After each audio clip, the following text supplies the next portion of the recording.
everyone, welcome to this new segment, and we're live. Oh,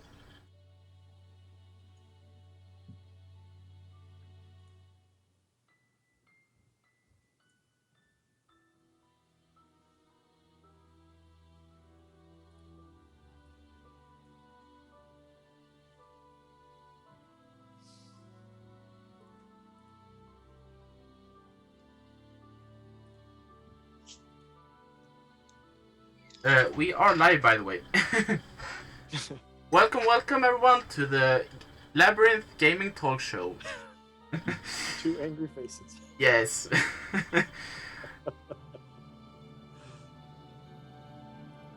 How is everyone doing? This is a Labyrinth Gaming Talk Show. Name to be changed eventually, probably. Uh, with me, I forgot to add the names on the screen, of course, but with me, I'm the indie gamer. With me, we have. Let's make sure I get your name correct as well. We have OWAS, also known as OWASRIM, and Dark Hands, who took first place in last week's Labyrinth Labyrinth competition. Yep. This is the first show of this episode. The show is going to be all about Labyrinth. This week we're gonna focus on last week's competition, discussing the ups, the downs, and the different intricacies of the competition. What we liked. I already said that. So let's get to the introductions. I'm the indie gamer. I'm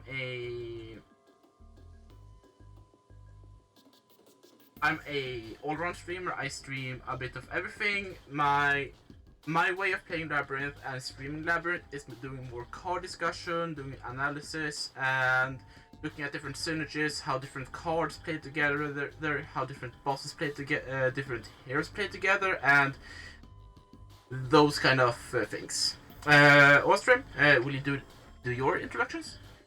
Sure. I'm Owazrim. I stream just about anything. It just depends what I'm in the mood for, what people would like to see. For the competition, I just like to tinker with it, also see what works with what and how things interact, and or don't interact, depending on what problems and whatnot that you run into.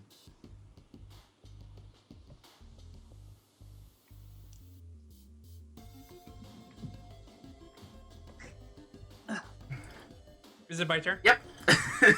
1 sec. Dark Hands, take it away. The wife needs the sandals. I'm sorry, guys. All right, guys, what's up? I'm Dark Hands. I'm a TCG player. That's pretty much all I stream. I've been doing Soulforge for quite some time. I actually do my own stream on Stoneblade. I also have my own Twitter at Dark Hands with 2 N's.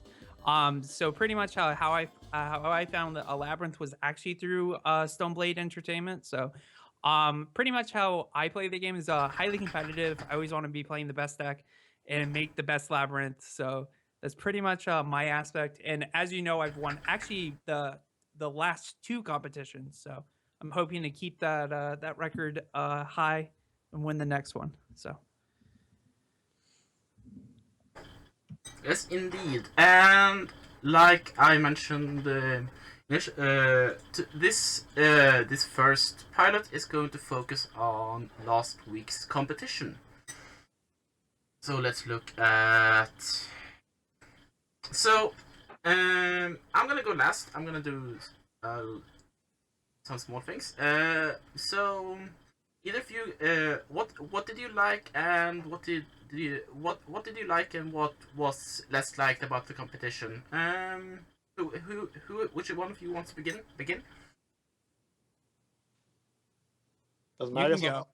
I'll go really quick. Repetition got difficult to deal with. Running against the same bosses, the same decks. The also the times when you were in the middle of a boss fight and all of a sudden you couldn't do anything. You couldn't play a card. The the boss or any of the minions couldn't do anything. They got stuck. Um, but I don't know. What do you have to add to that, Dark? The things that I liked all the players that are actually competing. Most of them I actually knew. Most of them are actually on our Discord channel. Definitely check that out if you haven't already. Absolutely. What things I didn't actually like was repetition. It was just repetition, and it was kind of sad. And it wasn't even that. It was I was playing against the same hard decks and the same like really competitive decks. I was actually playing against the same intro decks. So if you haven't changed your intro deck, please change it, even if it's bad. I don't care if it's bad. Just change it, please. That's all I've asked. It's just so frustrating. Anyways, so basically it's the repetition. I knew what my turns needed to look like right from the start. I knew what hands I needed in Mulligan. Part of Labyrinth and the reason why I like it and how it's still right now complex. Like if you want to jump in right now, you can definitely build probably 100 different type of labyrinths. I love that about the game. Right now in our competition, it showcased it the most is that you're just gonna face against the same repetition decks because no one wants to build a boss. Please build a boss. That's all I ask. All right, I think it's your turn, Andy. Yeah. What both of you mentioned is the gripes I have as well. The repetition got a bit much for me as well. But one of the big things that took it away from me was how cookie cutter some of the bosses were at some point. I'm not talking about the non-edited bosses. I'm talking about the edited bosses that, especially when you got up against how most bosses were pretty cookie cutter in their build. Radigar example, for example, you had very heavy minion focus, and then you used I can't remember the name of that attack now, but the one that pretty heavy damage. Uh, Sword of the Heavens, I think. Oh, you're talking about Hoser's build. Yeah, so basically what Hoser did was he built this labyrinth, really cool. We showed it off. I think both of us have actually showed this boss off. So basically what it is you have a whole bunch of these minions that buff your boss's attack, and then he has two key abilities. One is whenever he is at full health, he gets penetrate. So all your armor doesn't even mean anything. And then on top of that, he deals 3 to 6, but where all the minions basically give him another like +2/+0. I think like 2 or 3 of them do that. Yeah. And then on himself, he has another +1/+0 because he has more than 3. And then he'll just like shoot you for 15. Yeah. Most of the time, like your Pyromancer is gonna die, and the rest One of shot. your Hello, Bradley. yeah, you're kind of not gonna do anything. But Yeah. for the people who do have to face that, just play Safe Passage. It's 5 or safe. What's that card called? It's a really bad card. You would never want to play other than if for some reason Hoser decks got popular. He gave me the tech because I was really upset because I was like, Hoser, I keep on losing your deck. I'm like, I don't mind because like it's at least I lose. You know what I mean? But at the same sense, I was so frustrated I couldn't. Yeah, Safeguard. That's the card because it nullifies it. So if he hits you, it deals 0. Then you can kill the minions. Because if you can kill the minions, the deck is pretty weak. It's really reliant on those cards. I've seen a couple different builds that use like high resistance to protect the minions, but I mean like if that's what the meta is gonna look like, that's fine with me. But I meant like if it's too much, maybe some cards need to get like pushed down a little bit. Because when a boss can just like turn 1 kill you, when it comes to like being more competitive and like having leaderboards and all that stuff, like that's not going to be enjoyable for the for people in general. So especially that you don't lose anything like when someone beats your labyrinth. So it's not I forget what game they utilize, but even if they beat you, they don't take any of your resources. So no matter how many times they beat you, realistically, it's not that bad. So mostly you want to stay focused on like promoting attackers as much as possible. Yeah. Until we get like some control as a more labyrinth player. But yeah, we're Yeah, the first time I ran across that deck, or one that was like it, and my pyro was dead. It was turn 2. Yeah. yeah. It was just like, wow, what just happened? Yeah, I was like, we've been complaining about Pyromancer's OP-ness, and then they fixed it. They just kill him. Yeah. Like, quickest way to fix the Pyromancer is make sure she's dead all the time. Never have to worry about any of her cards because you're never playing them. yeah, But glass yes. cannon. Yep. Well, that's what I like. Hosers like posted about how like unbeatable it was, and like I had complication posts about some of his unbeatable labyrinths, which I smashed pretty quickly. But Hoser's the real thing. The guy knows how to build a deck, Yeah. so really, really props out to him. He's the only one that beat my dungeon during the competition. Yeah. That said, let's get onto some of the a few of the bigger issues that we ran into during the competition, namely disconnects, turns that stopped working completely, as well as the leaderboard problems. So before we get to that, yeah. Bradley's in chat. I just want to say hi. Thanks for being here. Yes, indeed. Welcome, there's Bradley. He's the creative director and lead designer on Labyrinth. So thanks for being here. And one question, kind of dealing with the labyrinths, was what was the breakdown for the labyrinths that were met? Do you have that information, Bradley? Yeah, breakdown as far as bosses go, and also to what level, to what percentage were the heroes used over the span of the event. We're gonna get to the hero part as well for eventually in a later part of the segment.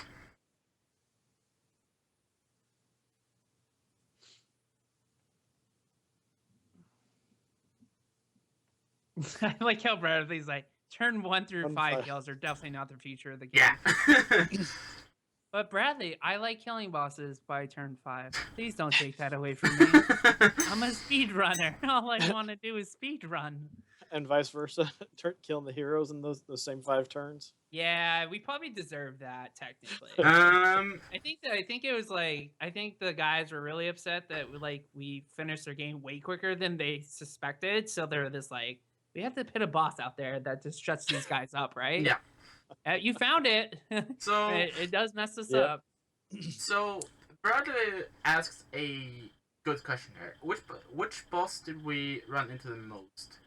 I can very safely say that the boss I ran into the most was Radagar, and a lot of those Radagar were completely unchanged. Yeah. Which is hilarious because the deck is like both like the good one and the bad one. And I don't mean to be disrespectful when I say this is bad, because realistically I know it's most likely the boss was created to be like subpar so that when new people came in, it didn't seem overbearing if they were going to practice against themselves. But the Hoser build is the same boss. So like even if you're trying to get a good boss, most of the time it's the same boss anyways. Yeah. Which is quite hilarious. Yeah, Radagar. Yep. Which is funny because if I remember correctly, Radgar was the weakest out of the other alpha bosses that they had. So it's kind of funny to watch that Radgar is actually one of the more stronger ones when we're actually able to mess around with his characters and bosses and all that good stuff. Yeah. But yeah, back onto the topic of the issues, the disconnects, the turns that became unplayable, and the leaderboards. So I'll start with my own. I had 1 or 2 disconnects myself. Most of those were most likely tied to different cards. But one thing that I found really weird was when you'd randomly lose a labyrinth, but you didn't actually lose it, but the game registered as you lost it. In one scenario, I was in the final kill on a boss, and I was trying to use that Fury attack, But so it wouldn't register the game at all, and then the game randomly told me you lost. So What are you talking about? I just killed the bot. Yeah. No, you Nope. didn't, sir. yeah. Also, the disconnects. Those didn't happen too often to me, and um. But yeah, I think most of these issues I personally think are still due to the state of the game and needs to be fixed. still early access, and there's gonna be things that crop up. So what kind of issues did you run into a lot, Dark Hands? Pretty much the same thing. Disconnect sort of thing. Hangs rarely happened. But when they did, it like obviously you just reset the game. Not that big of a deal. Realistically, when it comes to like early access and how they're trying to push a lot of like content out very very quickly, it's to be expected. I was actually honestly expecting more. I do have faith in free range games, but realistically, it's still in a very infinite state, so I was expecting to break the game most of the day. And I was actually kind of happy I didn't. So I was actually, when it came to competition for hangs, bugs, and all weird things, actually think it was really good comparative to other events I have competed in and gotten frustrated and stopped streams because of. So very one up to free range games. It's getting better. Thank you. Exactly. OS? It was basically the same thing. I think I only disconnected actually once or twice, and that was the you're in the middle of a fight and all of a sudden it kicks you back, says you lost, Yep. and kind of irritating when you're in the. I just cleared the minions. All right, time to take the boss down. Yep. What happened? Where'd he go? Uh, there was a few times when it just stopped. I couldn't. There was no playing any cards. The boss couldn't do anything. I couldn't do anything. No cards could be played. But yeah, like Dark Hands was saying, for a game that's still in early access, the number of bugs in general, I think, is quite low, and I'm quite happy with where the game is and the improvements that are made during every update. It's awesome, except for they nerfed stun. Didn't like that card. Yeah. And go ahead. I like to delay the boss and mess around with the boss a little bit more because it gave me more time to test some of the cards out and how they worked together. And Hostess also brought up another good point that replays weren't functioning properly half of the time. As well. Bradley says that the hangs were happening when the server code and your local game get out of sync, and that they've caught a bunch of those cases and fixed them. Awesome. So, like everything else, the leaderboards and everything else, I guess every build it'll get better. One thing that was confusing with the leaderboards when it started, some people were showing up, some people weren't.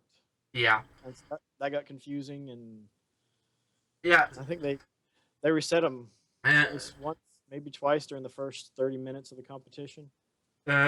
Speaking about leaderboards, I was one of the first to start streaming and playing an event, I think, and a lot of this leaderboard issues really hit me because due to the leaderboard resets and not registering, at the point that the leaderboards had been fixed, I hadn't gotten about 5 or 6 wins at that point already, but those were never registered on the leaderboard. But yeah, so the early leaderboard issues were really took down the morale for me personally, but it's really not a big issue because due to the state the game is in, such issues are bound to be happening. Hello, dog. Hello, dog's Jessica. like, yeah. he just wants to talk. It's okay. He wants his turn. Yeah. Hasn't been called on yet.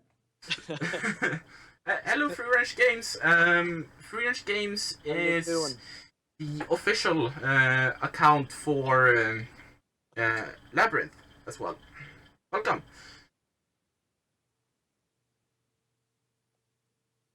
But yeah, that was one of my big things that sort of took my motivation down a notch for me personally, with the continuing of the event. But yeah, so that was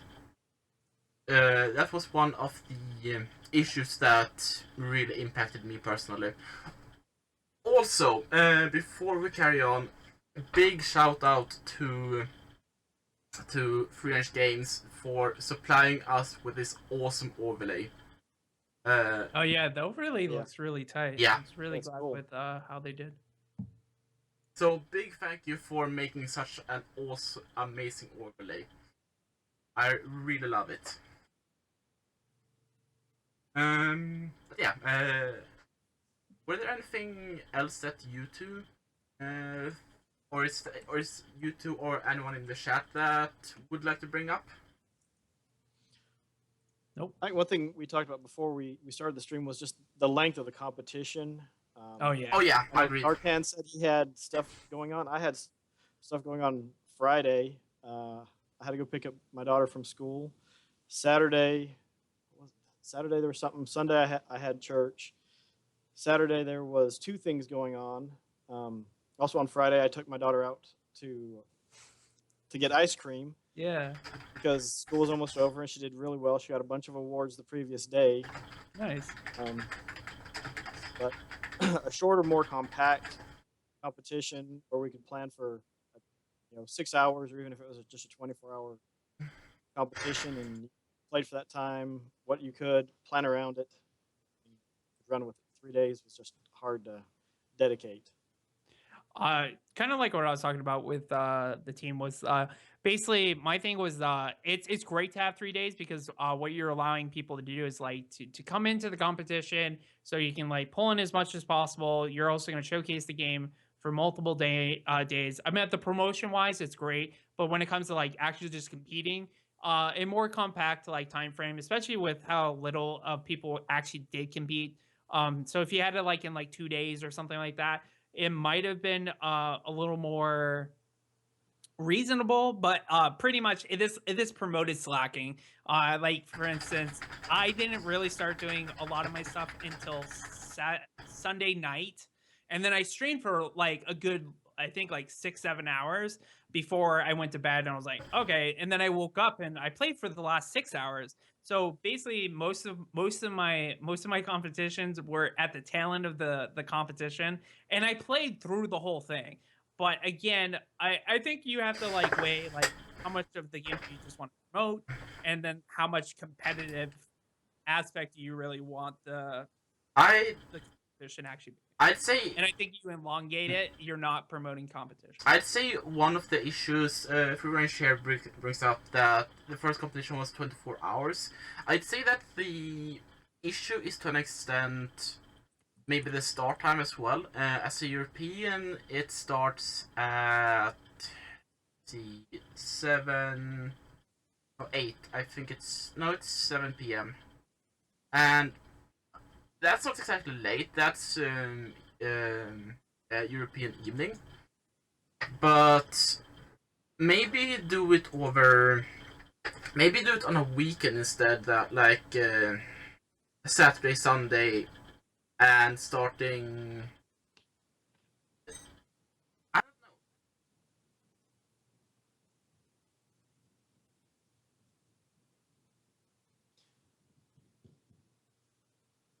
It's not you. I can't hear him either. Lost you, Indy. Yeah, and your sound went like plummeted. I can like barely hear you.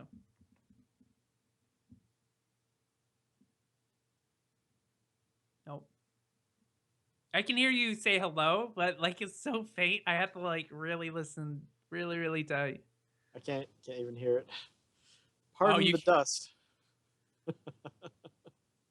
Oh, no one else can hear you either. There's a gremlin under the desk chewing on the wires. Yep. Took him out.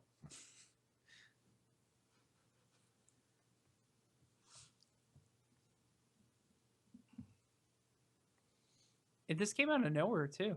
Yeah, I was going to find them. Bloop. Yeah, he's like just talking away, and then boom, done.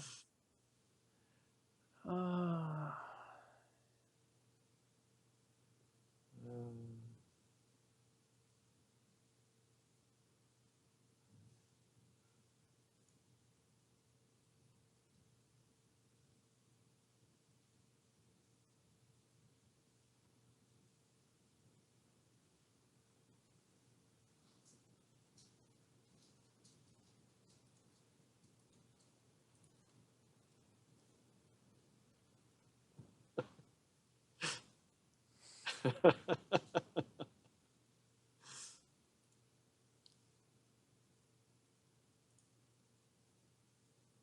there it is.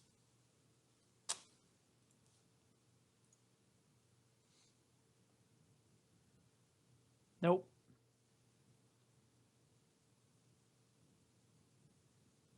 The future is mostly awesome. That's right. Until you get to the bad parts, it's all awesome. Everything is awesome. Yep. It's like I tell my daughter when she gets hurt, and she starts to complain about it, it'll feel better once it stops hurting. Because that's what she wants to hear. Like, I'm bleeding. It's okay. It's gonna stop eventually, and when Well, it you does, take care of what you you're gonna can, be, yeah, and you're gonna then be when good. they start complaining, it's like, you've Like, done what you can. right. The future is looking good. It's gonna stop eventually. I know. I just know. Eventually, it's going to be today. Yeah. You're gonna see tomorrow. Don't worry. Get too upset about it. Oh, dang, right? It'll grow back. It's It's only a flesh wound. only a flesh wound. uh, Indeed, something is it's not working, man.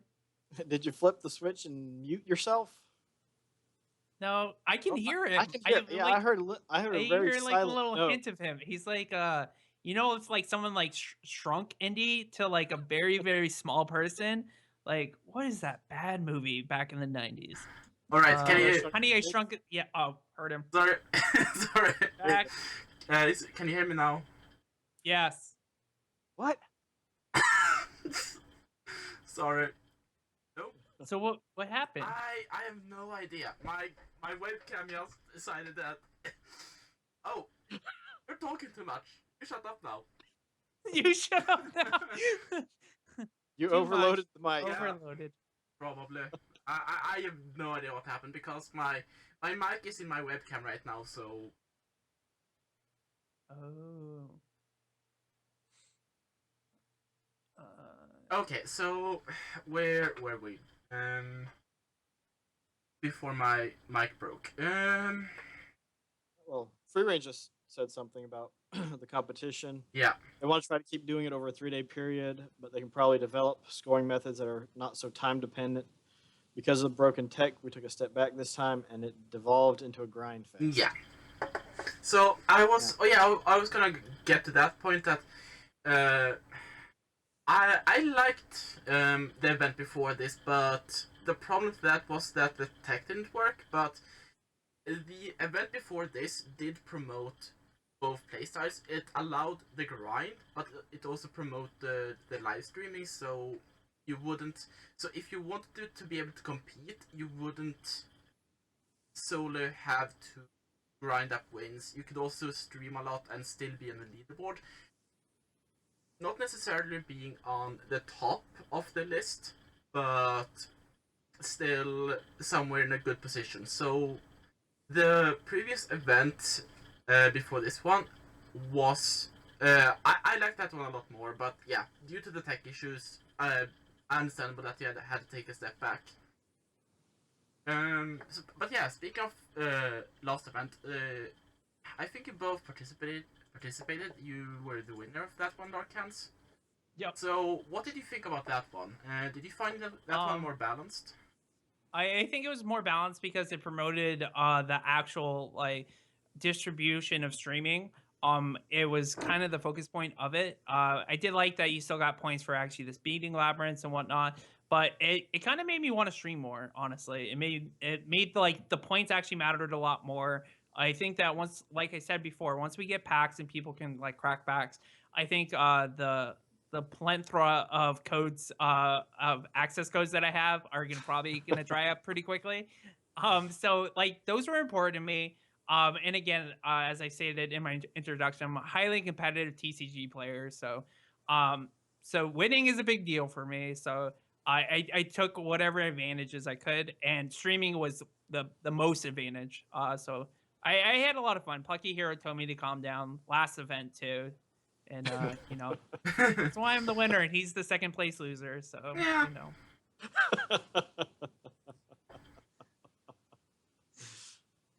Much respect to Plucky Hero. He's a friend of mine. I can only speak low of him because I speak so highly of him. So I do enjoy his company. Don't worry, guys.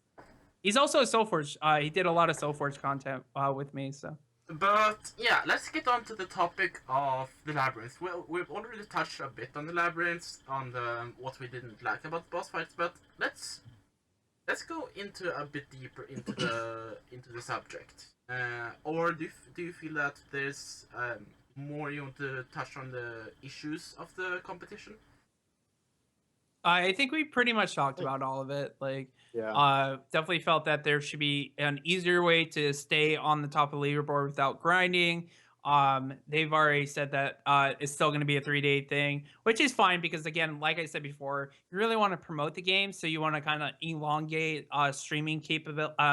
Opportunities and promotions and whatnot. So I do stand by that. I can understand the European and American time zones really messing with like actually competing against each other. So if you can widen the net, I think it's fine as long as that's the reason why we have a 3-day competition. Yeah, I think I'm fine with that. Yeah. But if it's just to like just prolong for no apparent reason, there's no like actual goal. Like I would rather have seen something compact. But I do like why it's a 3-day competition now. Now that I'm in the know. So yeah, let's get on to the topic of the labyrinths. So which ones were your favorite and least favorite labyrinths? I'm gonna discredit the custom, the unedited Radagard labyrinths because, well, we all dislike those. So, Yeah. which ones were your favorite and least favorite custom labyrinths?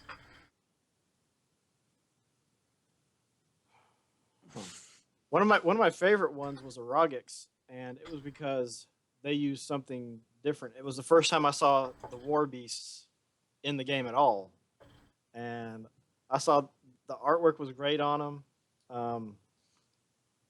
Figuring out the way to take out, they had 2 of them, and trying to figure out, okay, I got to take them out before they get too close because they had armor 3 and they had provoke. So I really liked that one, but in general, I think I really enjoyed the Queen of the North labyrinths, just because they were different from what we've seen. Because if you've been playing for a while, we've seen the other 3 repeatedly, but also just because you're thinking, all right, I'm good, I'm all right, doing okay, got the minions down. Okay, she's got this wind up going. Nothing's gonna happen. Oh wait, it was Crush. Oh darn it, she killed him. 1 hit. There goes Cat. Done. I guess it's my turn. So the one that I liked the most was actually Rogix also. And this person actually did a very interesting build. He did a pushback mechanic and went kind of all in on it. So I would, and I think it was the same opponent. He used 2 rhinos, and his single target just like kept me in a corner. The little rhinos came, ran at me, killed me. It was one of the ones I actually lost then. I played that one like a couple times. That was really, really fun. The one that I disliked the most would probably be Oros. Just because of just like the RNG, just being able to overprotect themselves. I felt like I had to answer the shrine so much that I couldn't even put my warrior to great use because of the kickback. So like if they hit a good just placement for their totems, it was a lot harder. But sometimes it was just super easy because they'd be placed right next to me, so I don't have to walk too far. But yeah, so I think Oros, because he nullified my warrior and his actual damage output. I felt like I was playing with two characters, which is crazy because those two characters were disgusting OP and they were perfectly fine doing their job. Why the warrior just stand there and did nothing? So Oros is the worst. I think the Ragex, because of the innovation of the pushback, which I haven't seen anybody actually use that. So yeah. I'd say that I'm split between, but the most intriguing Oros, actually the most intriguing Labyrinth I went up against was also Rogix. This person did it really cleverly with his Rogix that he used. So I went into the Labyrinth, I saw those two extra damage totems and thought, this would be easy. And he ended up completely destroying me because the Rogix was so cleverly built. It didn't really rely on the minions. Instead, it relied on laying the damage heavy on you. So he used the random damage cards, and given that kind of setup is going to be very RNG reliant on where the totals are going to be. But that one Rogix absolutely devastated me because there was so much damage incoming. I lost to him too. That was another guy that just, I'm like, oh, so you're just gonna allow me kill you quicker? That makes sense. And then I just died. Yeah. I was like, oh, okay, never mind. That was my favorite. That was my favorite because it didn't rely on the minions. It relied on it went a completely different route, and it was really impressive to go up against. My least favorite. In my opinion, my least favorite was this is gonna be a bit clubbed up, but my least favorite was probably the Radagar builds that heavily. So I think Hosers falls into this one that went so heavy on the minions that when you went up against those, it was like, so I have all this minion clear, but then you get to a certain point that, oh, I have all this minion clear, but it's not doing a dent, and then the boss suddenly does, oh, all his minions are going to take 1 damage. Oh, the boss has 6 minions on the field, and he just used. I'm going to summon a minion for every minion that's killed, and that's mostly to do with the gimmick of the minions being so prevalent. So, hello Tracy, welcome. Anyway, that was my least favorite. It was I'm gonna preface though, it wasn't a bad. It was really cleverly built, but it was a gimmick that was so overused that I felt it didn't really do anything new or interesting. Yeah, it's my second favorite deck. So the Ragex definitely beats it, but because of innovation. But I do love what Hoser created. It was quite hilarious. Yeah.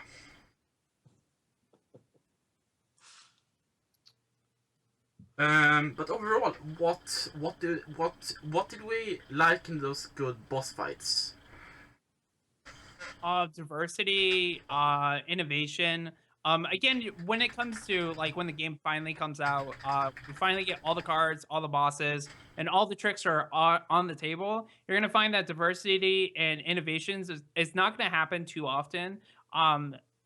That will depend how fast we get new cards and new bosses and new characters and new builds in general. Mostly, I think that it's probably going to be a rock paper scissors atmosphere. Again, we don't have the other two bosses in our labyrinth to really like delve into like how powerful bosses need to go uptick or downtick, how powerful characters are right now. As you saw, like some of the nerfs were I complained a lot about how we are able to double, triple, quadruple stack multipliers, thought that was just way too good. Because it was not unreasonable to hit like 2 multipliers onto your pyromancer and deal like 80 damage. So you're like one-shotting everything.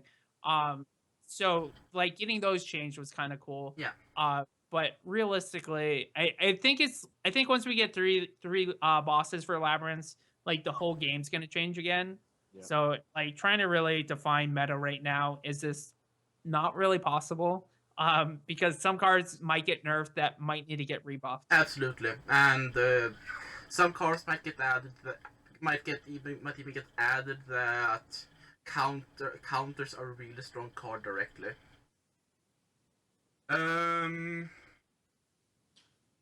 So Bradley just asked a question. Yeah. When you have the full set available, will you want to play the most obviously powerful bosses, or do you prefer to try funky combos that show off your creativity? Which is your style? For me, I like the funky combos because for any CCG, the thing that's most irritating for me is going up against the same thing. These are the set of cards that you have to have if you want to compete. If you want to play, this is what you've got to have. And to me, that's always been just so irritating. It doesn't matter if it's a digital or a physical.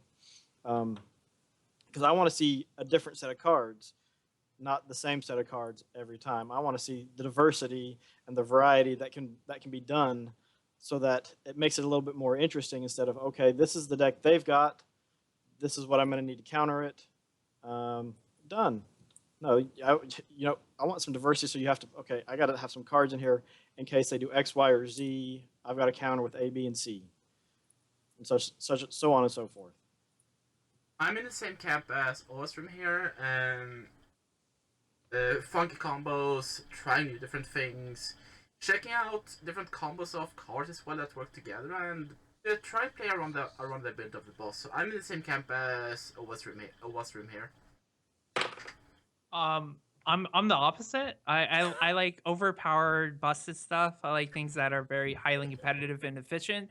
I really don't care what the art looks like or what the actual abilities does, as long as I'm winning. So actually complete opposite. Like they want fun, interesting stuff. I just want efficiency. I want my win percentage to be over 80%. So it's kind of crazy how we have like the mix of us. But it's good to have like that mixed variety of people. One of the things I love about Labyrinth is that with your Labyrinth, you have full control over it.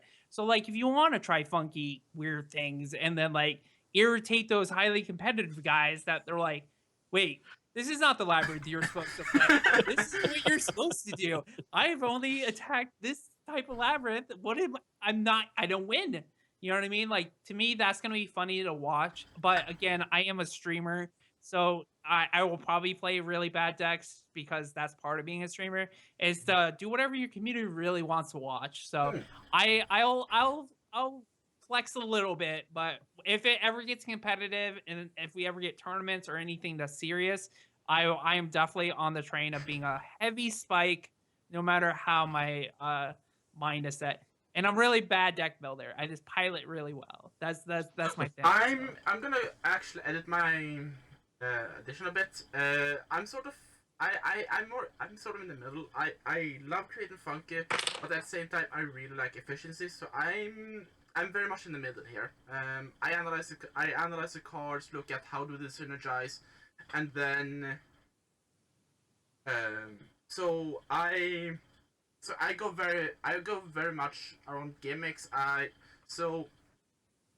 For example, when I built my first Rogex, I'm not sure if any of you went up against him, but I thought, let's build a movement Rogex that's gonna do movement-based damage, but that didn't work because the movement trap didn't really get any extra damage, so that didn't pan out. But the idea behind that was to use as much movement on my Rogex as possible, so that he would use a knockback, he would force the opponent to move, and do a lot of damage. But yeah, that didn't pan out. But that's how I work. I found a card that looks interesting, that works well with the boss, and then how can I make this fun and efficient? Yeah. But one of my favorite set of cards, and this was before the last update, is Deep Freeze and Tremor for the Pyro. Oh yes.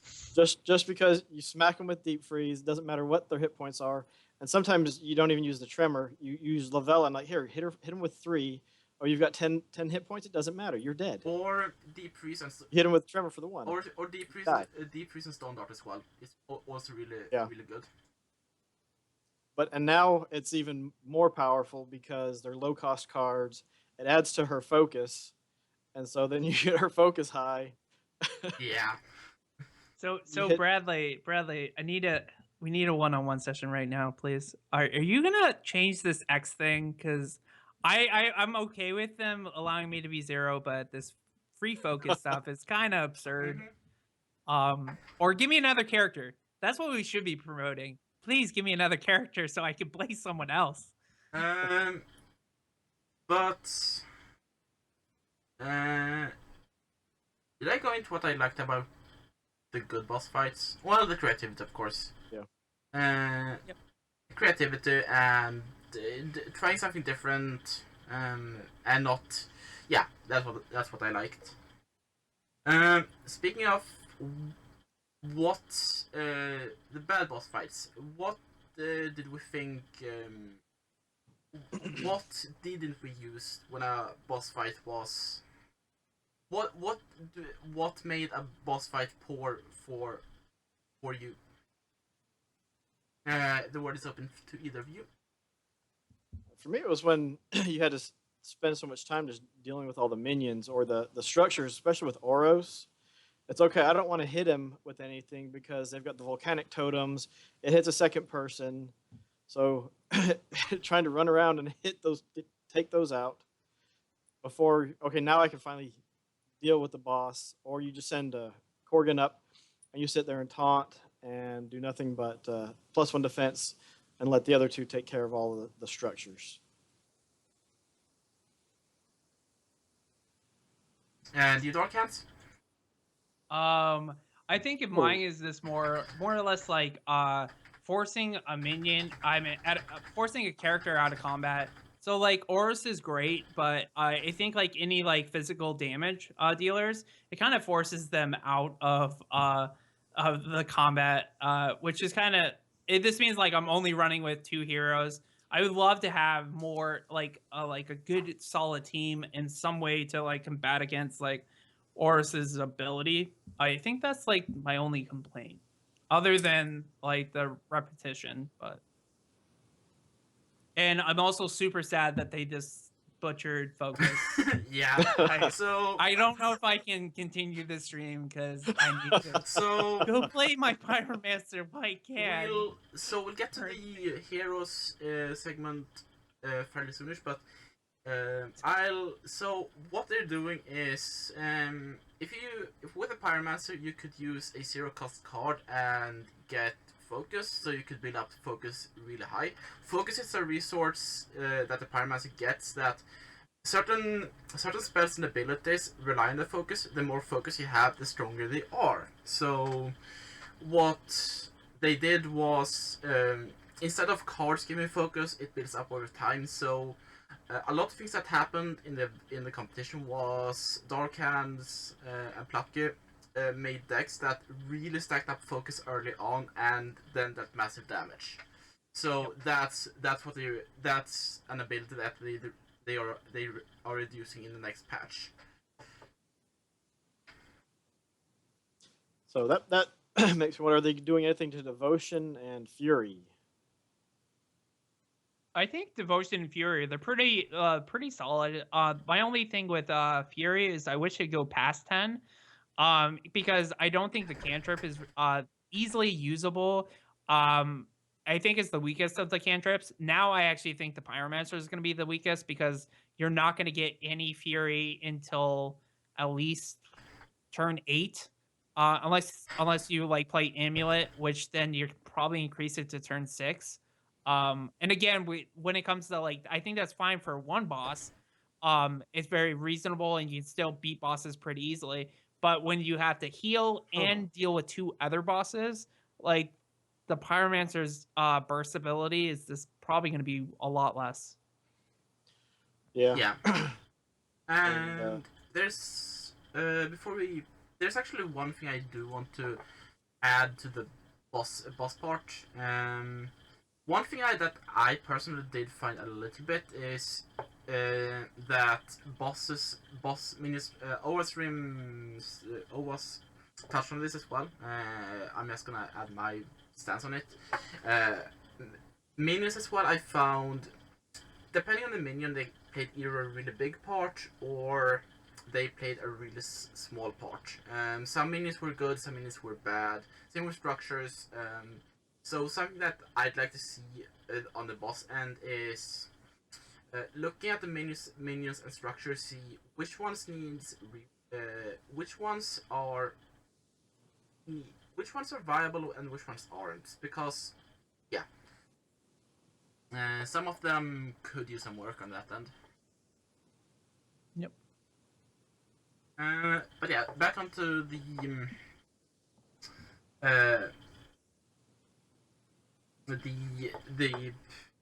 because let's go into the hero discussion, because it's a pretty good point to go over actually at this point. Talking about focus, talking about fury, etc.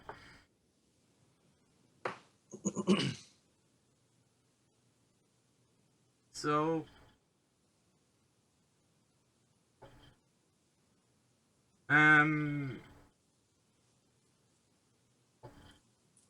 here we go. But yeah, the zero cost cards, yeah, they were. I'll be right back. All right. I'm gonna turn the light on. They are. Yeah, zero cost cards are kind of abusable right now. Well, they are were kind of abusable. So, that's in the exchange. That's Skullduggery. I'm gonna be honest. I like and dislike Edric. We actually have that as a talking point. So let's Me too. I like and dislike Edric. Edric is really good for minion clearing, but my main I also like hosters. I also like the amp based Edric. The issue I had with Edric being amp based is that the ability to get amped on Edric was very limited. You only had a few cards that would get your amp, and in comparison to the amount of cards that had amps, you were very limited in the options you had. So I have this big minion there, I have the boss there. What am I going to do with this amp? Am I going to kill off this minion, and where am I going to chance it and get the boss down? So it adds an element of strategy to the play, but at the same time, I found the lack of amp cards problematic to play around with it as well.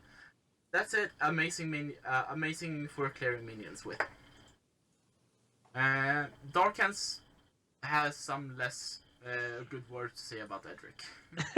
I like how he introduces that. I think that Skullduggery right now is the worst class, period. The reason why I state that is because I so focused. Actually, it's funny because it has the most character cards right now. Other ones have like 20, 21. Skullduggery has like, I think like 40. I'm actually pulling this up, so I'm actually not speaking. Yeah, it has 49 different cards. Yeah. So basically, my issue right now is that prior to the change of my beautiful Pyromancer, which again, rest in peace, is that I just don't think the damage output is anywhere comparative to the Pyromancer. I'm a highly competitive player who wants to play the best of the best. In Skullduggery, this was never getting me there. I did a couple like suicide runs where I wouldn't run a healer and I would run this, and even the healer felt like she was doing more damage, which really made me feel awkward. But I think the damage multiplier was like a big factor. The healing, the heal of fire, the one that deals damage for how much you heal. This did more burst damage. And a lot of the cards that I found in Skullduggery were this useless because they were very structure related. And I don't think that where we're at right now, structures are at a point where you actually need an actual like character to actually deal with them efficiently. And even though it does deal with them efficiently, I don't think it's to the point where you downgrade your damage output. But again, with the new pyromancer, you might actually be utilizing this character a lot more. But I do kind of want to touch base a little. It's kind of off topic, but I do like how Bradley is talking about carries, talking about a lot of like really like RPG like feels to it. Yeah. So like carrying a character is kind of cool. But again, I do want to stress that if we go to a 3 boss format, like how efficient is a carrot going to be, especially you only have 60 ticks to kill someone before you start taking burn damage, and how long do you really want a game to last? So those are my only outputs for that. But right now I don't think Skullduggery is in a place that I feel it's good. Yeah. So I haven't played with Edric since really since the last update, or since before the last update. So last time I used him, it was to try out the different delay tactics. Yep. And most of those cards got nerfed, so I don't use those anymore. And so, what's the point? So I like him. I like the idea of him. I do like his new amp ability. Thought that was kind of cool how they've introduced that. Kind of like it's not enough amp capabilities, and again when you're comparing damage output, the pyromancer was more efficient. But I think once we get the nerf to the pyromancer, I think people are going to be more apt to try to use him as an alternate damage outputter. So Yeah. I wouldn't necessarily attribute the lack of use to Skulldugger itself either. It's not in an ideal place, but right now as the current, let's use this, I use this word lightly, but as the current meta stands, the warrior priest mage combination is just so potent that they all complement each other so well that there's not really any reason to break away from that combination. You have the blade moss, the warrior that high health can potentially do high damage, potential for self healing. You have toss a fire of life on him, and you have a really strong tank. You have a really strong damage deal at the same time. So yeah, a standard strategy that got me a lot of wins was toss a fire of life, position the warrior next to the boss, use the cross, use all of your healing abilities on him. What is that one called? Card memory isn't the best for me, but the one that the harsh of light, the one that deals Yes, heals harsh light. 5 and deals 5. Deals Yeah, 5. so it deals 10. Yes. so that combination is just so strong, and then you of course have the pyromancer with 0 cost cards. You're really able to build up that focus, being able to build up that damage really fast. It's just a cookie cutter combination that works really well, and it's just potent. It just is. It's just how the game is set up right now, and how the cards are balanced and heroes are balanced. That's just why one of my analysis as well, why Edric isn't used as much, because it's really hard to place him in, like Darkhands mentioned, in where can he fill a role. I think my thing with this, and I think they did a really great job, is they utilize classes to have a specific role, and because that they are so specific in their role that most of the time you will never take out a tank because you need someone who can actually take a hit. You'll generally try not to take out your support character, which allows you to heal. So when you go long adventures, so like 2 or 3 bosses, that's actually going to be like a tactic. So basically, what leaves you is the flex spot, which is the last spot. So and generally that is utilized as a DPS. So when you're looking at Skullduggery, sadly you're only looking at Skullduggery as not a support character, but as a DPS spec. And because of that, the Pyromancer is like when you're grading it is like an 8 out of 10, and Skullduggery for DPS currently was probably like a 7. So like it was close enough where it was in contention, but realistically, when you want to optimize your group play, like the Pyromancer just really trumped it. Yeah, So I think if you can focus more on making him a unique DPS that is so intriguing and so complex, well, not even too complex, but just something that like he has his own identity, or even the class cards in themselves have their own identity that they can stay at the same space.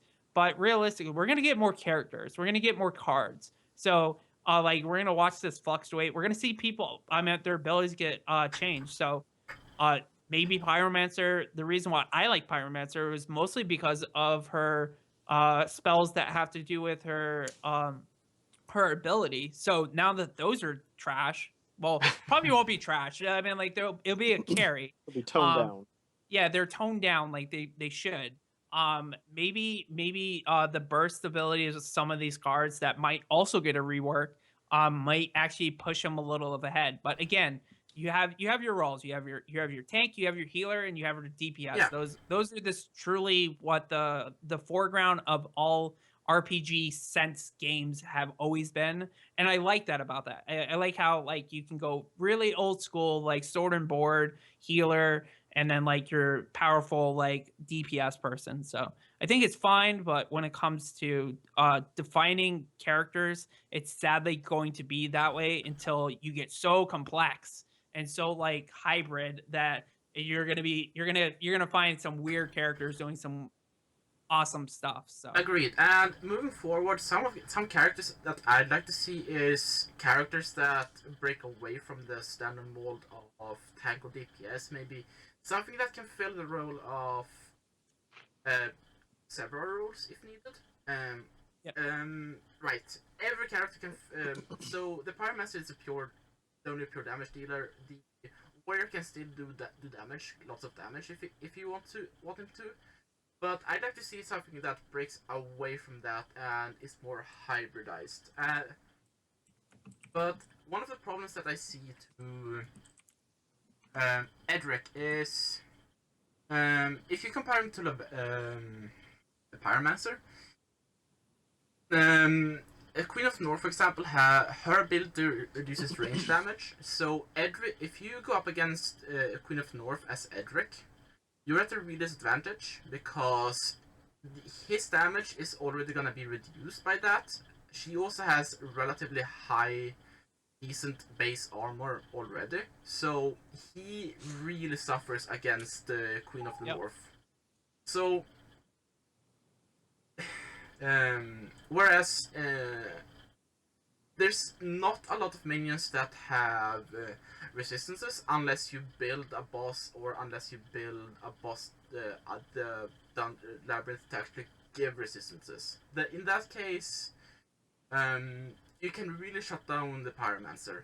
There was I can't remember who it was, but when I entered the Labyrinth, I saw, holy crap, the Labyrinth was built in such a way that every minion would have resistance.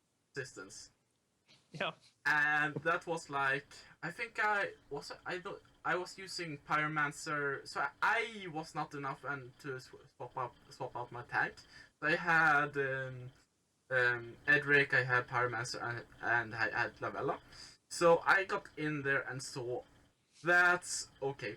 All of these minions have resistance. And not bad resistance. I think it was resistance 2 or 3.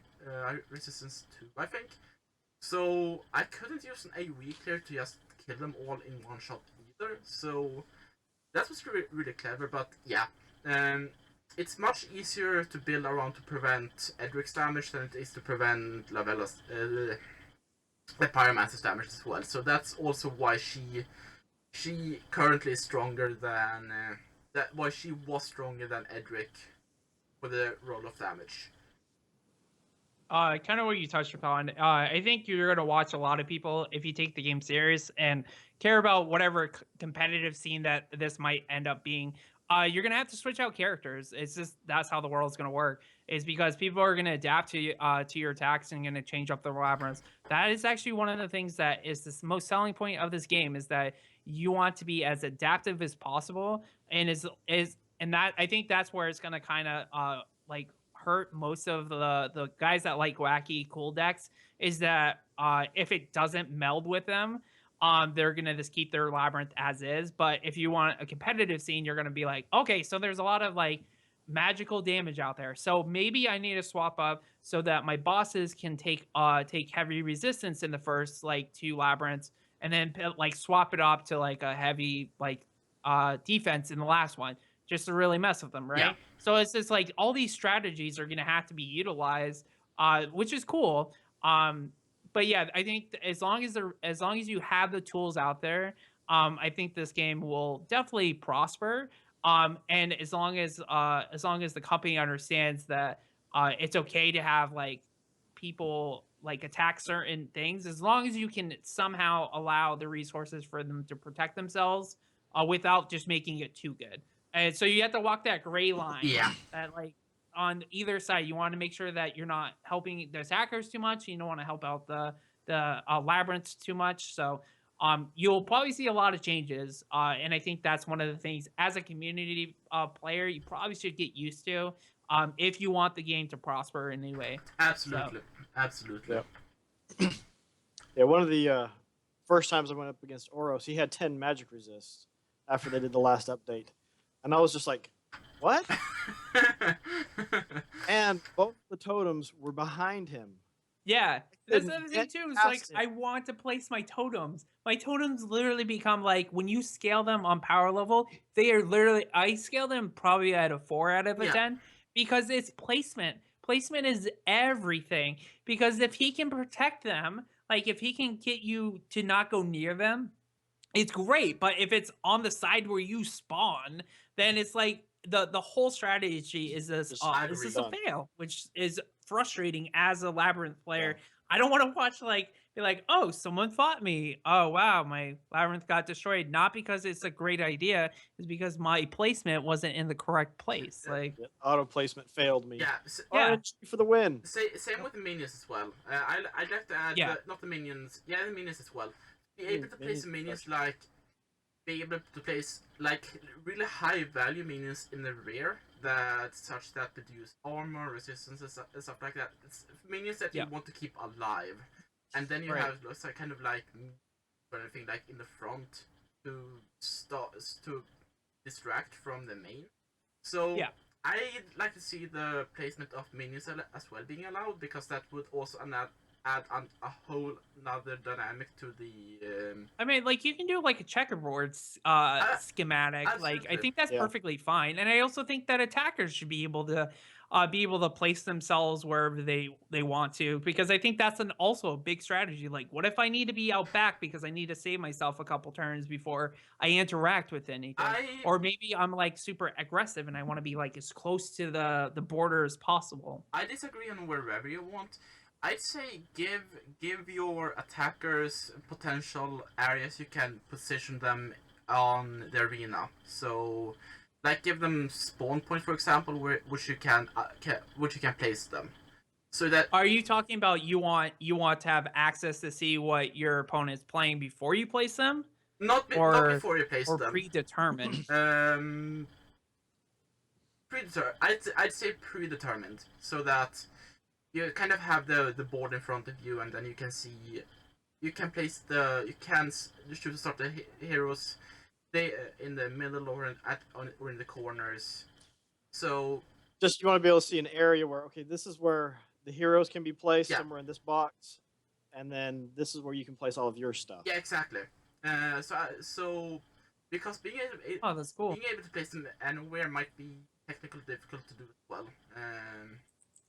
So Yeah, making them, spawning him right next to the boss or something, or because yeah, like, possible. all right, I'm just gonna take go ahead and put them right there, so don't have to worry about moving him, and he can just start charging in, and actually doesn't have to charge in. He's there. He just has to start pounding on him. Yeah, exactly. Yeah. Just be the meat shield. I don't know. I think that's it'd be cool to have, but again, it's not too bad. It's just I just think that the ones that really suffer the most are the totems because most of the time totems are just like they don't want to interact with you. They want to be Yep. as Yeah, far away from you as possible.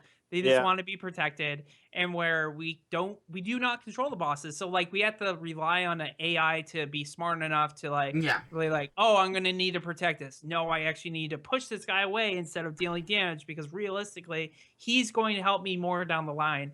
I mean, sometimes the boss is like, nope, I'm gonna heal for 10. I don't care about my totems at all. So Yeah. because of that, like I would love to have a little more control over that. yeah. Or just allow me to control my own bosses and I don't care what you do. And yeah, and I'd like to touch on this one because I tried building a Rogix and I tried using um, cancel, which is an utterly useless card when it comes down to it. Because what I also found about the boss is that they like checks. See, I'd watch a replay. Try against Rogix to see. Oh, he used cancel. There's no windups going on. So Yeah. yay! So the bosses also like checks if there's any kind of um, if there's anything on the field right now that warrants using that spell. So I think also that would give you a ability to reduce the RNG because I like the idea of having utility cards on the field. Yeah. But I don't like that the boss just uses a card randomly and then pretty much he just wasted his turns. Yeah, that's Yeah. why I like basic attacks in my labyrinths and this like allowing my creatures to deal the most like strategic advantage. Because realistically, as you said, I don't want ever to watch a replay and my boss just to do something stupid that actually does nothing. So he's basically Yeah, just passing his turn, right? So I constantly want my boss to be taking advantage of the board position, pushing at the characters, pitting them in awkward situations. I want my minions to be efficient. I want them to be aggressive, things like that. So I generally shy away from things that are like, oh, that one of that's kind of cool if it happens in a rare situation. I don't want it to go off randomly. So until we get something like a smarter trigger for cards, or like this card only gets, you can only play it if this is up. So like having some type of rule set, which probably would be how they would fix something like that. Um, until that's more confirmed, like that's probably what I'm into. But as Bradley is touched on about, is that if it causes a new interface, I can see how that like the boss placement might be a little bit harder. It might be something that would be coming down the line. Um, but I do think that it will be something that you'll look at power levels of structures, totems, all that stuff. Their value are gonna they just go down because you can't really interact with them in a positive manner yeah. sometimes, and sometimes they're just disgusting, and you're just like, can't beat this. So we have a few more points in general, but yeah, in general, uh how did we feel from the competition? I enjoyed it early on, but then when things started to become, when I became too competitive in mind, uh, I just became stressed and pretty much lost motivation to keep going because it became too much of a grind. But overall, I did enjoy the competition. It was just too grindy. So I'm not gonna bash. Not gonna bash Dead Horse more. But yeah, so that's how I felt about it. Yeah, I enjoyed it overall. Also, the it did start to feel a little bit grindy. I am impressed, Dark Hands, how many games you Yeah, played. Grats to you indeed. on how many games that you went through. Yeah, I'm also very impressed. Big kudos. But So I enjoyed it. It was fun. I think it's gonna be great when card packs are available and the diversity and the variety that we're gonna run across. Something I'm really excited for. so yeah, I enjoy the competition. As you can see, I did win it, so I'm kind of biased. So I don't want to be like the competition was like perfectly scheduled, perfectly managed, and all that good stuff. It wasn't really. There's like some hiccups that we had at the beginning, but again, Free Range Gaming did a wonderful job trying to take care of everything. Yeah. Good communication. They were always in Discord, being like taking care of any wonky situations, like people who got over 100 points that didn't actually get over 100 Yeah. points. Those were my favorite because I was like, but What? I haven't even hit 100 and I've been streaming for like 7 hours. Yeah. Why is this a thing?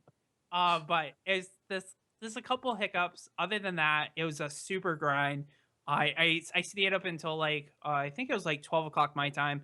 Went to bed, slept for like 6 hours, got back up, and then streamed for another 6 hours because me and Plucky Hero decided that he actually wanted to win this one, which I PM'd him like halfway through telling him that he's not winning this. And if you guys follow me on Twitter, I like my tweet was like playing Labyrinth, come watch me destroy this, or something like that on those lines. And so I did feel really confident. We did have a very fast build.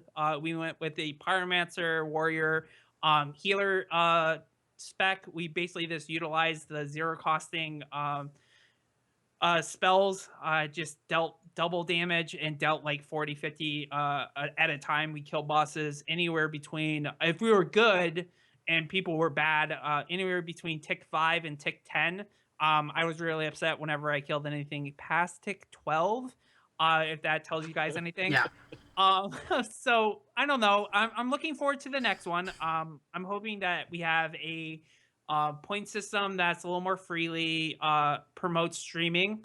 I felt like some of the most the best streams were people who weren't even in the competition. I loved watching all the intricate, cool stuff that they were doing and falling in love with the game and whatnot. Again, I do take the game a little too serious. So most of my streams, you're gonna watch me just like stare at a screen and like super focus, and like you'll hear me obsessively clicking. Like that's how serious it got. Like I was like, clicking was the most important thing to clear me out of a window to get me back in a window. That's how fast we were doing it. So like I was like, I didn't even care about what the game was. So I was like, oh, I need to get into the next one. Oh, I need to get into the next one. So it was really, really awesome. Yeah, watching you, I had to work Monday morning, so I had multi-choice. Every once in a while I'd jump over there, and you were just... Yeah. Yeah, I was just so he's focused. so- Focused, like what was bad was like I was focusing on the game and then staring at Twitter, and then like focusing on the game, and then I would bring up the ladder where the competition. I'd be like, how is Plucky like he's like 1 point behind me? Oh no, he's 1 point ahead of me. I'm like, okay, I need to stop staring at the screen and just focus. And then I crept up like 2 or 3 points. I think he stopped playing, or like he lost 1 or 2 of them, and then like it just went downhill for the poor guy. But I went until we stopped. Like they typed in chat, they're like, you can stop now, Dark Hands. I'm like, no, I can't. I'm on autopilot. I'm sorry. This clicking motion is actually not anything I'm naturally doing. So it was fun, interesting. But now I have this and now I want to win them all. I don't know if it's gonna happen, but win 2 in a row. Think you can do anything? It's not like Pokemon. You don't have to have them all. I think I do, actually. I was really upset I didn't get the first one, but I think the rest of them I will collect them all. And your webcam is spazzing out, or was? Oh, I thought it was an upgrade. Oh, You look like you look. he's being censored. Yes. Maybe his house is just not good enough. Sorry. Good. Maybe too much light now. All right. So Bradley, did you have any questions that you would like to bring up? Because It is definitely spasm. What's going on? maybe if you just shut it off and turn it back on. Yes. He's gained stealth. Yeah. Yeah. I've gained stealth. Yeah. I'm not exactly sure how that even works for Edric. That's a Wait, yeah, I was about to say. So you got the bad stealth too, where we can actually see you. And you take damage? That one. all the technical issues. Yeah, Audio it's and fine. video. It's our first one, so. Um, 'Cause on mine it looks fine. Does it really? Yeah, it Yeah. it looks like really. Oh yeah, I opened up the Twitch and You saw it. You're like, Oh. oh wow. So let's do a quick summary of the things that we picked up from this for future content. I'd say, like you pointed out, like we discussed, more varied forms of competition. Yep. Being one of the big things. Yeah, promoting streaming. Like Yeah. I think people should get points for streaming because that's what really is going to promote the game and Yes. get people to watch it. I would love to see people that are partners on Twitch to come and play in these competitions. Just because you're just going to get more viewership.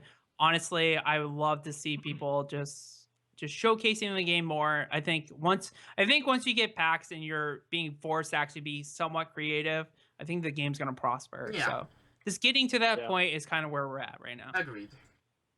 One thing that just popped in my head was, a lot of the free-to-play games like this or similar to this, have like a daily quest. Yeah. And so a daily quest where it's okay, just take one of your heroes. You have to take Edric, and you're facing a boss. Like, you're going to face Rogix. You got to figure out how to use Edric to take out Rogix by himself. Yeah, they do have quests grayed out, so I do think that's something that that we will be getting at some point. That actually be really cool. The quests. Yeah, it makes competitive players like me actually play things that they would normally not. Yeah. Yeah, exactly. I don't really. One thing that I'd like to see is being promoted. Being promoted is when a player logs in, not maybe like a tutorial or something else, but something that make them make them customize their first boss, just anyone, and the first things. So maybe just like a mini tutorial, customize your first heroes. So like a mini tutorial. Do just the basic labyrinth where you go through the basics, then go customize. Do some basic customization based on a setup configuration, pretty much. Yep. And of heroes, and then you do a custom boss configuration so that people get a initial start to the game, so they understand what the game is about. Because that's one of the big things that I've seen when it comes to Labyrinth, is that a lot of people go into the game and then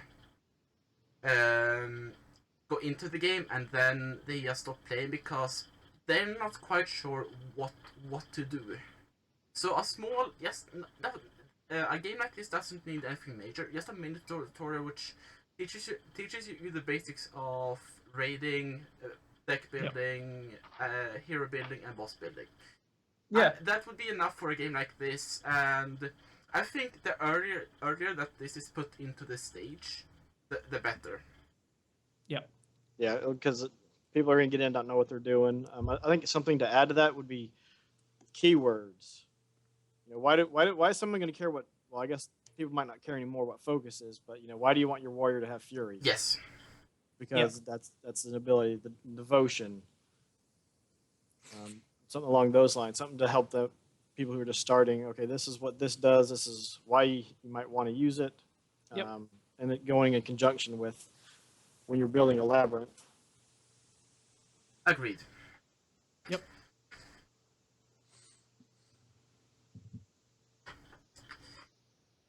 So, speaking of which, we've covered this topic fairly heavily already, or rather you have covered it fairly heavily, but in short, how was the race to the first place? It was fun. I honestly, it was one of those situations where I started Sunday night, booted up the stream. We had like 4 or 5 viewers consistently. Sometimes we'd have more. I would just sit on my computer and I would just grind until I literally passed out. So it wasn't that big of a deal because I think I was like 40 points ahead of everybody else. So I felt really confident going to bed that when I woke up, I would just like not play. I'd probably play like another 10 games. I wanted to hit at least 100 games over the weekend. And then I woke up and found out I was in third. So I was like really upset. I spent all that time Sunday night and I'm going to take third. So and when I sat down Friday, I was like, I'm winning this. This is my competition, decent payout, Q&A, definitely something I'm interested in doing. So it was something I felt really passionate about. So Monday morning, I just sat down on my computer, took a deep breath, made sure that my deck, my attacking deck was going to be as fast as possible. And I also had some tricks against Hoser's decks if I had to face it, because taking a loss was actually really important. I mean, taking a loss was going to be very detrimental to my rush to victory. And if you looked on Twitch at all, like the last 4 or 5 hours, Outrageous did an amazing job just like showcasing like how close it was and like tweeting out like who was in first and like just really he made it a very tense and interesting competition at the tail end. I just wish that the whole competition felt that way, but I think that's going to come with more people that take the game more seriously. Feel like they have more to they have more in the game than just like it's a fun free to play game that they picked up. So I don't know. It was fun. I hope that we have more interactions like that soon. I do know we're going to be doing more competitions, so you'll definitely see me streaming more Labyrinth for competitions and just the game in itself. So that's it for me. Absolutely. Are there any questions in chat for us that people would like to ask? If so, there's a window for that right now.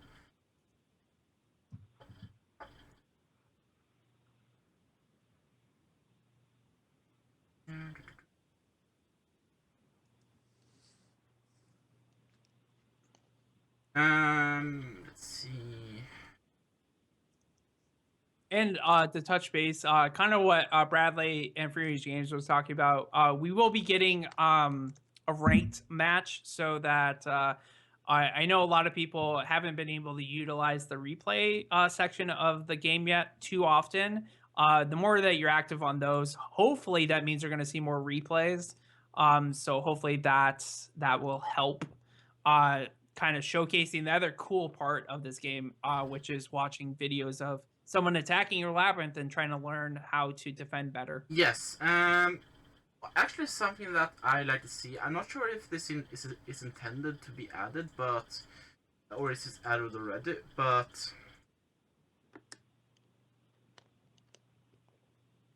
we've covered that. We did cover that. Yeah, but let's go quick over that. Our general likes were when people got.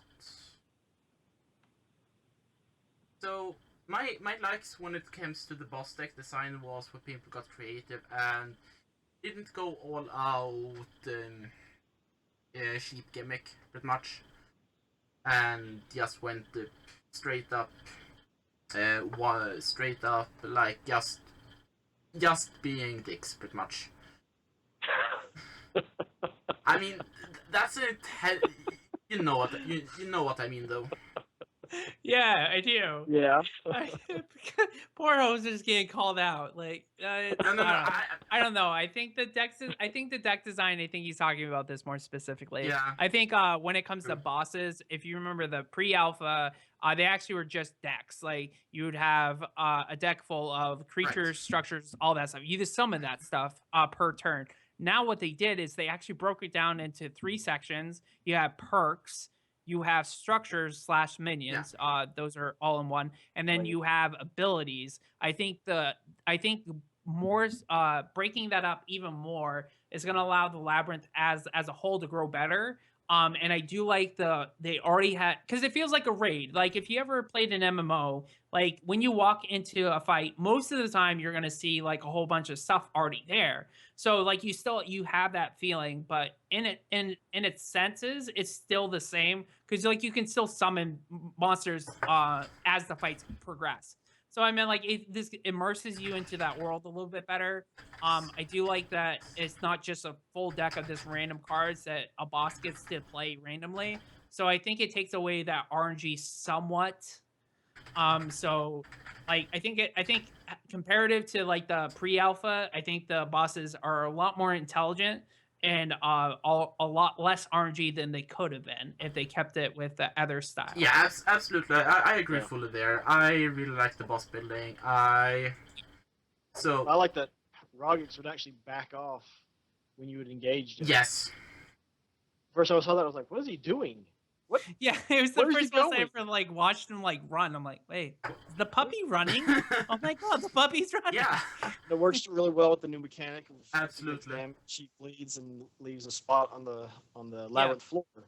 Yep. So you have to watch where you're moving when you're trying to chase him down. Yeah. Yeah, I do like that, and the pushback is hilarious. Hostess actually asks a very good question.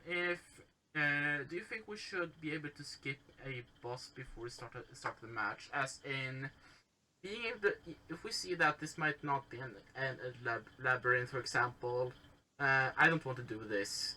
Let's skip it and get a new one. I'm 50-50 on that notion.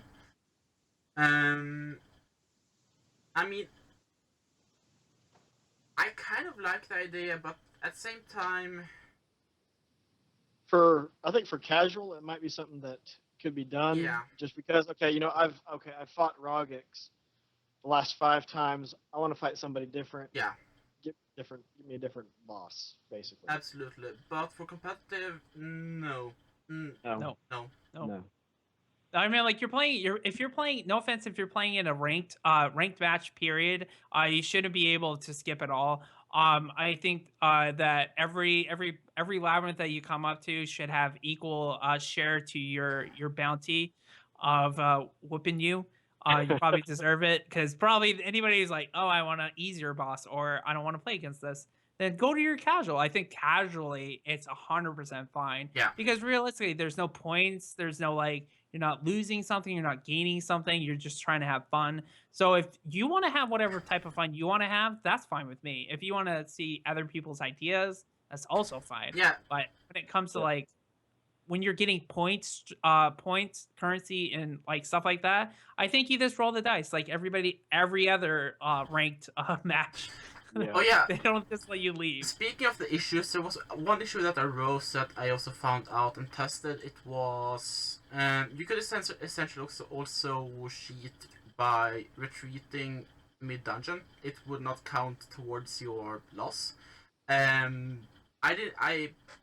I only did this once just to see if it did count, and it did.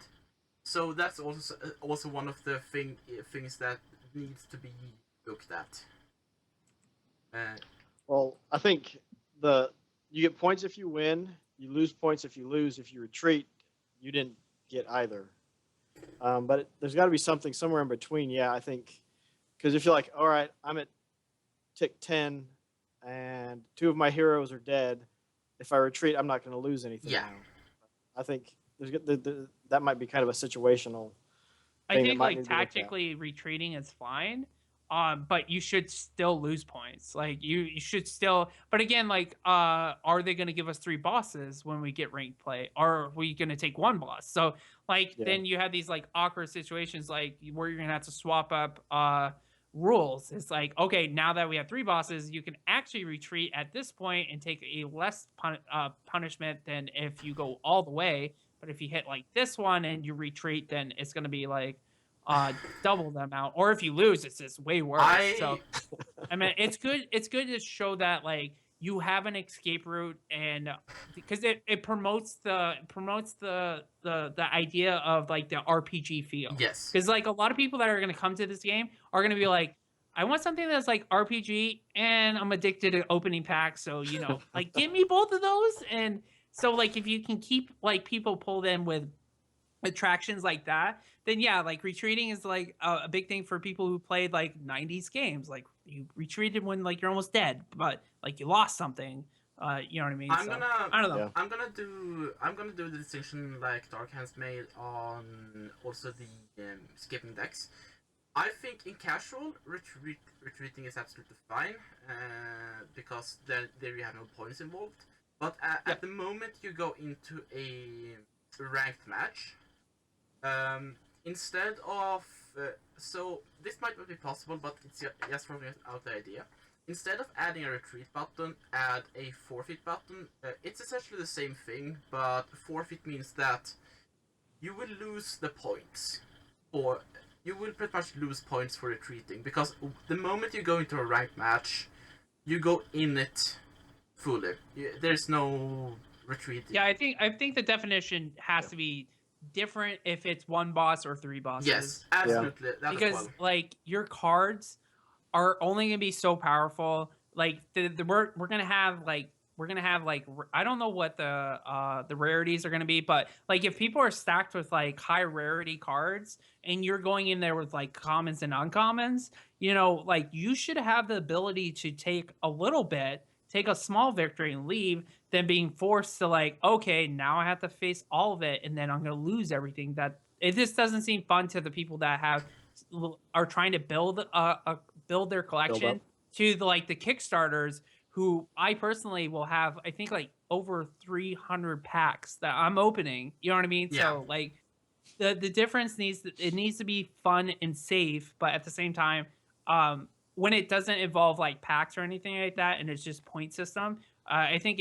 a penalty for retreating still should happen, but not to the extremes that it's going to force people to stop wanting to play. Yeah. Yeah. I'd like to add one final point. I mean, we have. Yeah, Bradley says that retreating is the same thing as a loss against single bosses, which is fine because right now we don't have packs, so we don't have currency. We're not building.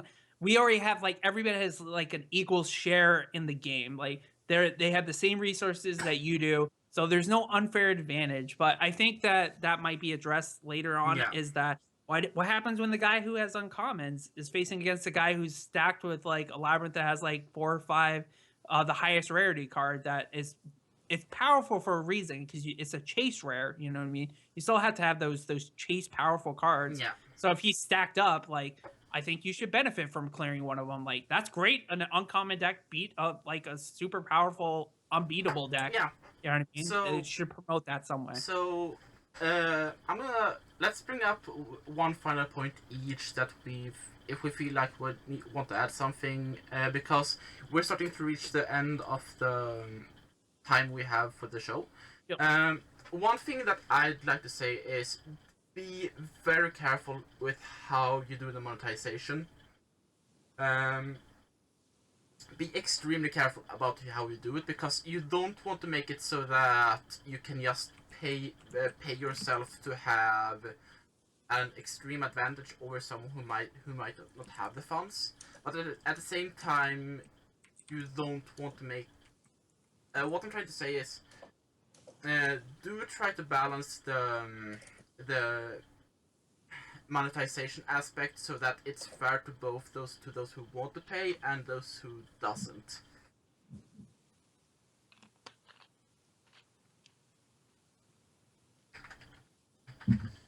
That was pretty much what I wanted to bring up at the end.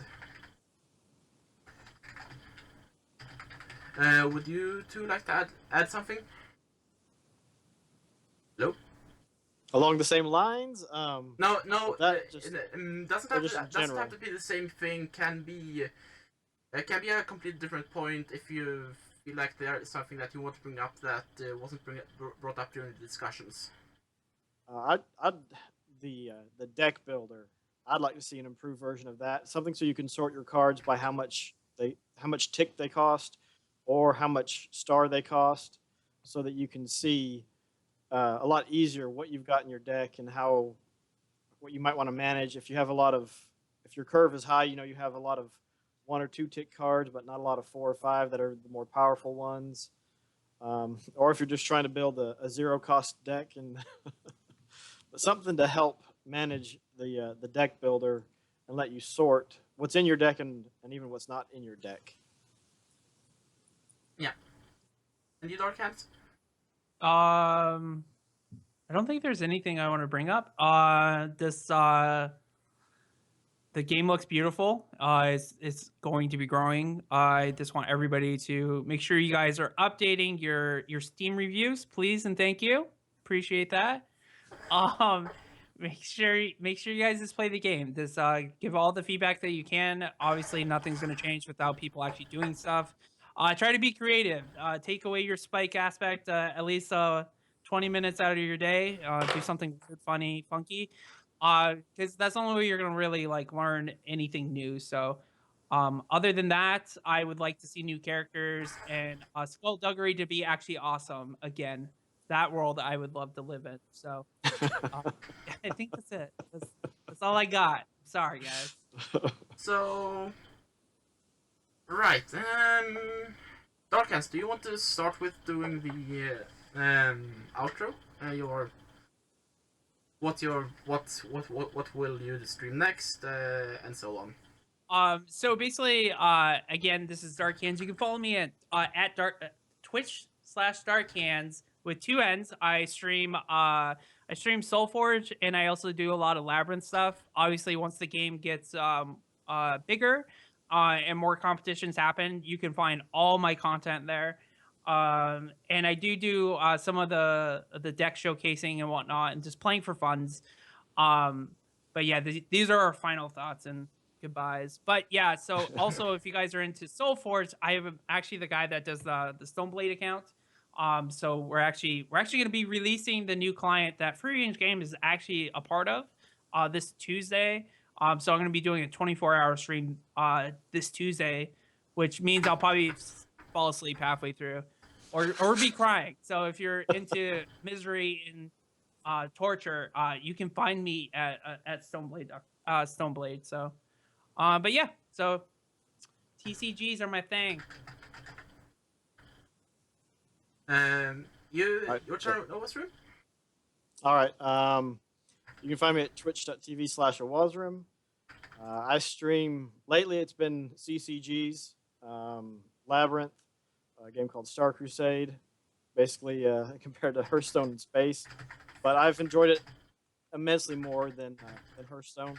I like to also play just games that are in early access, things that are fun, different. They're not perfect yet, and they're a little bit new to the world. I guess they're in their infancy. Yeah. But yeah, if you haven't followed the channel for Free Range Games, do so. Link to them on Twitch. Twitter. Join the Discord channel, and that's pretty much it. I stream when I have time. It's difficult with, this is something I do for fun on the side. A little hobby. Usually the weekends. Right, let me grab the link to the Labyrinth Discord as well. Silly person I am, I don't have a invite link. Let's see if I can do something. Yeah, just tell me so I can give you permission.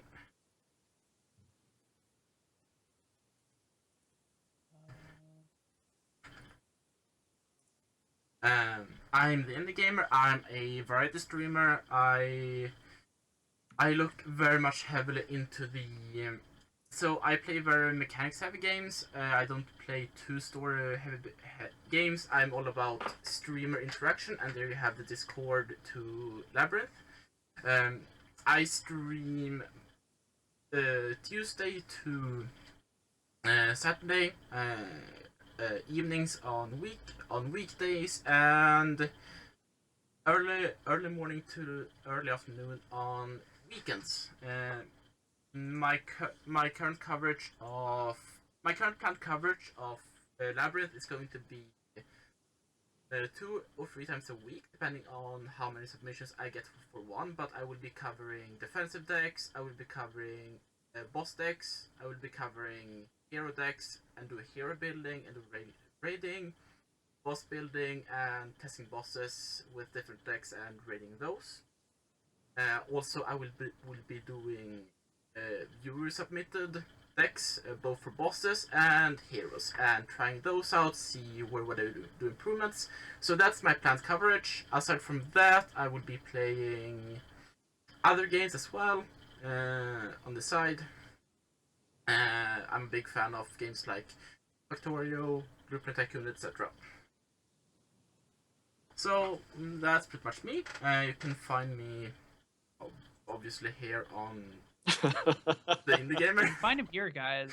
If you want to hang out with Indie Gamer, definitely come back. If you Come don't back here. know how you got here, I don't know how to tell you to come. But yeah, the next show we don't have any set date for the next show. Right now, when we have the show, depends on how much content we have that's going to be out. I'd say the earliest 2 weeks, but I can't say anything definitive. Yep. Or we know free sometime range games. near to the next release. Yes. Yeah. Exactly.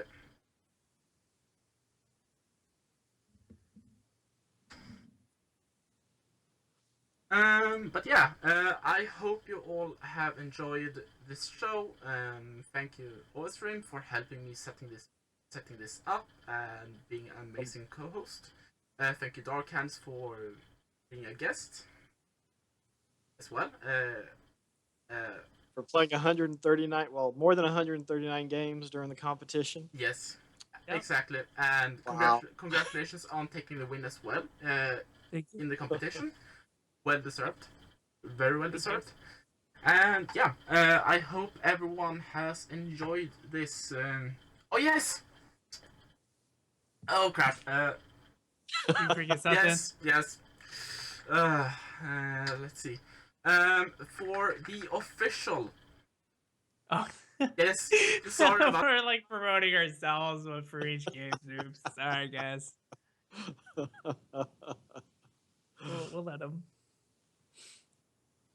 Oh, he's Oh, gone. and lost his mic again. Yes. That's perfect. Yeah, definitely check out Free's Games. Complication is the community manager. He does stream every Friday. It might be increased if anything special or crazy wonky goes up. But yeah, definitely check him out. He's a great guy. Also jump on our Discord. Really good stuff. We have Steam and we have even the website. If you want to jump on there, you can talk to any of those guys. They're generally live. Most of the time you're going to talk to Complication. Kudos to everybody. I think we're gonna sign out if I get the thumbs up from Indie Gamer. Are we leaving? Yep, he's shaking his head. We're leaving. So thank you guys for coming out and watching. I appreciate all the support, and hopefully we'll see you in the next couple weeks, which would be awesome. So also check out the website labyrinthccg.com. I tried to post it into the chat and I got timed out. denied. Wow, he's So cuts out, doesn't let you post things. Oof. I just got don't know if timed out this for a is second. co-streaming. I think There, this. Indie Gamer put it up there. Okay, yeah. Oh. See, and Indie Gamer, this wanted the props. He'd be like, "No, I post things." Dude, it was all me. It What was are you all talking me. about? Okay, yeah. So thank you guys